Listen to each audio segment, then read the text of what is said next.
In the year 1182, a child was born in the bustling Italian town of Assisi. This town, nestled in the heart of Umbria, was known for its vibrant culture and thriving commerce. His name was Giovanni di Pietro di Bernardone. He was named after John the Baptist, a symbol of his mother's deep religious faith. He would one day be known to the world as Saint Francis. His transformation from a wealthy merchant's son to a revered saint is a tale of profound spiritual awakening. His father, Pietro, was a wealthy cloth merchant. Pietro's business acumen ensured that the family lived in comfort and affluence. His mother, Pica, was a devout woman who instilled in young Giovanni a love for God. She often shared stories of saints and martyrs, planting the seeds of faith in his heart. Giovanni grew up surrounded by luxury. The Bernardone household was filled with fine fabrics, exquisite furniture, and the latest comforts of the time. He received a good education and enjoyed the finest clothes and entertainment. His parents spared no expense in providing him with the best opportunities. He was a charismatic and popular young man, known for his charm and generosity. Giovanni's magnetic personality drew many friends and admirers. Giovanni dreamed of a life of adventure and glory. Tales of knights and heroic battles filled his imagination, and he longed to make his mark on the world. He longed to prove himself on the battlefield as a knight. The allure of chivalry and honor called to him, promising a life of valor and distinction. But destiny had other plans for Giovanni. A series of events would soon lead him to question his path and seek a deeper purpose.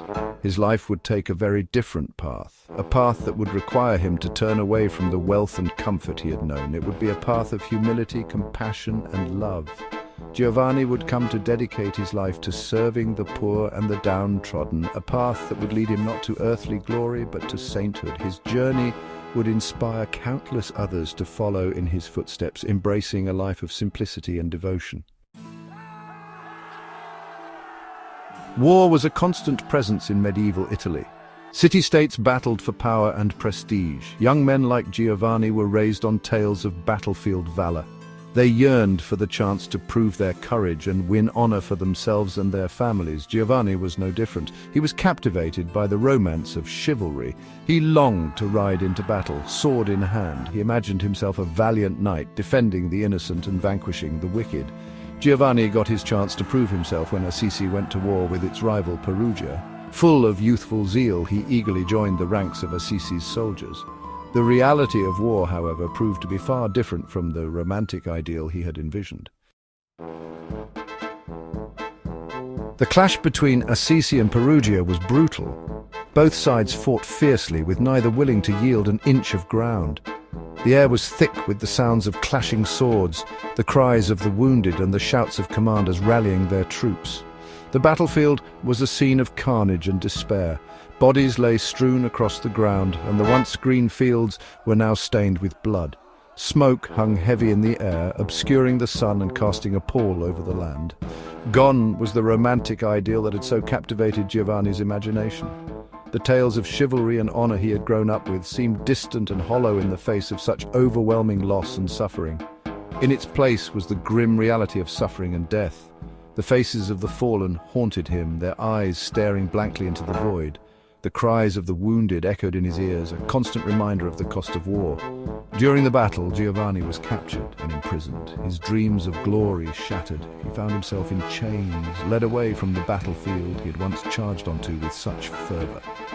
He spent a year languishing in a Perugian dungeon. The days were long and the nights even longer, each one blending into the next in a monotonous cycle of darkness and despair. The darkness and isolation of his confinement forced him to confront the fragility of life. Stripped of his armor and his dreams, he was left with nothing but his thoughts and the cold, unyielding stone of his cell. He began to question the path he had chosen. The ideals of knighthood, once so clear and noble, now seemed distant and unattainable. What was the point of all the bloodshed and suffering? The glory of knighthood now seemed hollow and meaningless. The armor that once symbolized honor and bravery now felt like a prison of its own, a reminder of the ideals that had led him to this dark place. It was during this time of profound introspection that Giovanni underwent a spiritual awakening. In the silence of his cell, he found a clarity that had eluded him on the battlefield. He experienced a vision that would forever change the course of his life. It was a moment of divine intervention, a light in the darkness that offered a new path. This was not a vision of battlefield valor or earthly glory. It was something far more profound, a calling that transcended the physical world. It was a vision of Christ, calling him to a different kind of knighthood, a knighthood of the Spirit. This new path promised a life of service, compassion, and true honor, far removed from the blood-soaked fields of battle. While imprisoned, weakened by illness and despair, Giovanni had a profound vision. He saw Christ not as a conquering king, but as a suffering servant. Christ spoke to him, urging him to rebuild his church, not with stone and mortar, but with love and humility. This vision shook Giovanni to his core. It was a turning point in his life. The old Giovanni, the ambitious youth who dreamed of wealth and glory, died in that prison cell. In his place arose a new man, a man consumed by the love of Christ. When he was finally released from captivity, Giovanni returned to Assisi a changed man. He renounced his former life of luxury and embraced a life of poverty and service. His family and friends were shocked and dismayed by his transformation. They couldn't understand his radical change of heart. Section 5. Embracing poverty. Giovanni's transformation was as startling as it was complete. He had once been a young man of immense wealth and privilege, living a life of luxury and comfort. But something within him changed, something profound and irreversible. He renounced his inheritance, his wealth, his comfortable life. Giovanni gave away his expensive clothes and money, choosing instead to wear a simple brown robe. This act was not just symbolic, it was a declaration of his new path. He embraced poverty, taking the vow of poverty literally. Giovanni believed that true spiritual freedom could only be achieved by letting go of material possessions and earthly desires. He donned a simple tunic and dedicated himself to serving the poor and the sick. Giovanni found joy and purpose in helping those who were less fortunate, seeing it as a way to connect with the divine. His father, Pietro, was furious. He could not understand why his son would throw away a life of comfort and security. To Pietro, Giovanni's actions were not just puzzling. They were a direct affront to the family's legacy. He saw his son's actions as a betrayal. Pietro had worked hard to build a prosperous life for his family, and Giovanni's rejection of that life felt like a personal failure. He tried everything to dissuade Giovanni, but his son's resolve was unshakable. Giovanni was determined to follow his new path, no matter the cost. Giovanni was no longer interested in material possessions or worldly success. He walked past jewelry shops and luxurious items without a second glance, his mind focused on higher ideals. He had found something far more valuable. In his new life, Giovanni discovered a sense of peace and fulfillment that he had never known before. He had found his true calling. Giovanni, now known as Francis, believed that to truly follow Christ, one must embrace poverty. Giovanni, now known as Francis, believed that to truly follow Christ, one must embrace poverty. He began teaching others about the virtues of a simple life, free from the distractions of wealth. He saw poverty not as a burden, but as a liberation. For Francis, living without material wealth was a way to free the soul and focus on what truly mattered. It freed him from the shackles of materialism and allowed him to experience a deeper connection with God and his fellow man. In embracing poverty, Francis found a richness of spirit that transcended any earthly wealth.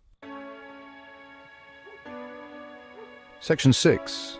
A ministry of compassion. Francis's life became a living testament to his faith. He dedicated himself to serving the most marginalized members of society.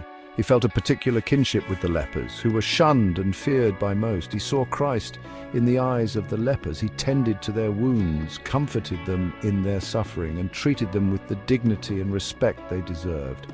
He challenged the social norms of his time by embracing those that society had cast aside. Francis's message of love and compassion resonated with many. People were drawn to his sincerity, his humility, and his unwavering faith. He attracted a small group of followers who shared his ideals of poverty, service, and brotherly love. Together, they would form the Franciscan Order. Section 7. Brother Sun and Sister Moon. Francis's love extended beyond humanity to encompass all of God's creation. He saw the divine in every creature, great and small. He believed that all living things were connected and deserved to be treated with reverence. He is perhaps best known for his love of animals. Stories abound of Francis preaching to birds, taming a wolf, and even converting a sultan to peace through his gentle nature. He saw animals as his brothers and sisters, referring to them as brother sun and sister moon. His deep connection with nature is evident in his beautiful writings, particularly the Canticle of the Sun. This hymn of praise celebrates the interconnectedness of all creation and reflects Francis's profound reverence for the natural world. Section 8. Bearing the Wounds of Christ. In 1224, while deep in prayer on Mount Laverna, Francis experienced a phenomenon known as the stigmata. He received the wounds of Christ on his own body, a physical manifestation of his deep spiritual connection with the crucified Christ. The stigmata caused Francis great physical pain, but he bore it with humility and acceptance. He saw it as a sign of God's grace and a further call to embody Christ's message of love and sacrifice. Despite his failing health, Francis continued to preach and serve others until his death in 1226. He died as he had lived, surrounded by his followers, praising God and embracing the world with love. He was just 44 years old. Section 9. A Legacy of Love. Francis was canonized as a saint just 2 years after his death. His message of love, humility, and compassion resonated throughout the ages. He remains one of the most beloved and revered figures in Christian history. His legacy lives on not only in the Franciscan order, which continues his work around the world, but also in the hearts of countless individuals who have been inspired by his life and teachings. Francis's story reminds us that true wealth is not measured in material possessions, but in the richness of our relationships with God, with each other, and with all of creation. He calls us to live simply, to love generously, and to walk humbly with our God.